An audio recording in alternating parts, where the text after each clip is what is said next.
¿Qué es un fraccionamiento privado?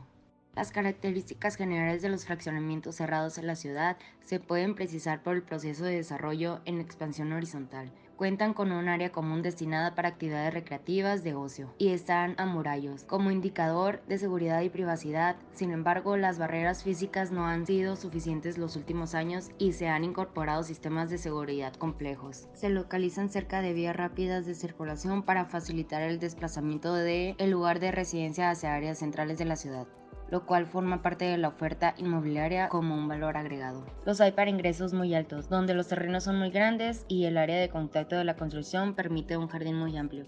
Los reglamentos de ese estilo de vida no solo se refieren al diseño de las viviendas y al entorno, sino también al comportamiento individual y social dentro del barrio. Esto ha generado un cambio en los patrones de comportamiento social en el uso del suelo urbano, los cuales es necesario estudiar para prever trastornos en cuanto al desarrollo, diseño y función en las ciudades en un futuro cercano, así como las sociedades y comunidades que viven en ellas. Origen de los fraccionamientos. California, en 1927, disturbios crearon incertidumbre en la sociedad norteamericana. Aunando a esto el aumento del crimen, el miedo y la violencia, el sentimiento de la vulnerabilidad respecto a este problema social, por los que una gran cantidad de familias de escala social media y alta vieron en los fraccionamientos cerrados una alternativa para proteger contra la inseguridad y la delincuencia de la ciudad abierta, lo que creó en la ciudad de Los Ángeles un sentimiento de incertidumbre y miedo y se propagó en toda la nación norteamericana. Antecedentes en la zona metropolitana de Guadalajara. Inspirado en el complejo californiano, el primer coto de la zona metropolitana de Guadalajara, el Club Santa Anita, nació en 1967. Lo siguieron Rancho Contento y Las Cañadas. Estaban asentados en la periferia y funcionaban como casas de campo para los días de asueto de la clase alta. Se identificaba la segunda etapa de la ciudad cerrada a los alrededores del Bosque de la Primavera, donde ya tenían fines habitacionales. Porcentaje de personas que viven en el fraccionamiento en la zona metropolitana de Guadalajara. En la zona metropolitana existen casi 2.500 cotos o urbanizaciones cerradas. Se extienden sobre el 20% de la superficie urbana en la zona metropolitana. Está construida mediante el concepto de ciudad amurallada y cerrada. El AMG estará de camino a la ciudad fortificada, una ciudad cerrada de uso exclusivo e interrumpida de manera significativa e irreversible. Por lo tanto, es necesario cuestionar y reflexionar los impactos en temas de espacio público, movilidad y accesibilidad, morfología urbana, ordenamiento territorial y procesos de exclusión. De este modo, se debe apostar a la actualización de los instrumentos de planeación territorial para que contemplen este tipo de evolución y disminuyan la desigualdad y la fragmentación. Vivienda aislada no es construir una ciudad, construir muros no es hacer comunidad. Equipamiento urbano.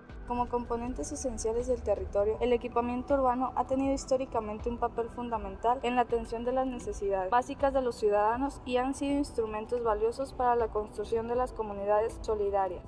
Son dotaciones que la comunidad entiende como imprescindibles para el fundamento de la estructura social y cuya cobertura ha de ser garantizada colectivamente.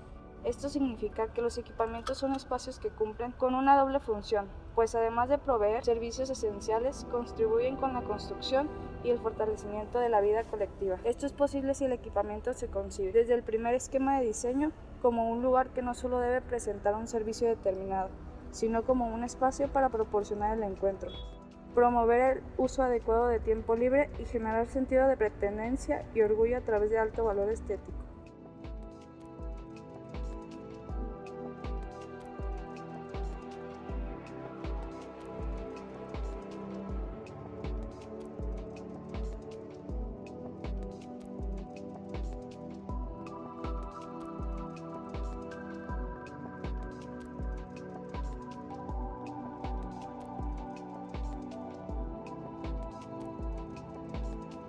El espacio público o equipamiento urbano es un lugar propicio para la interacción social.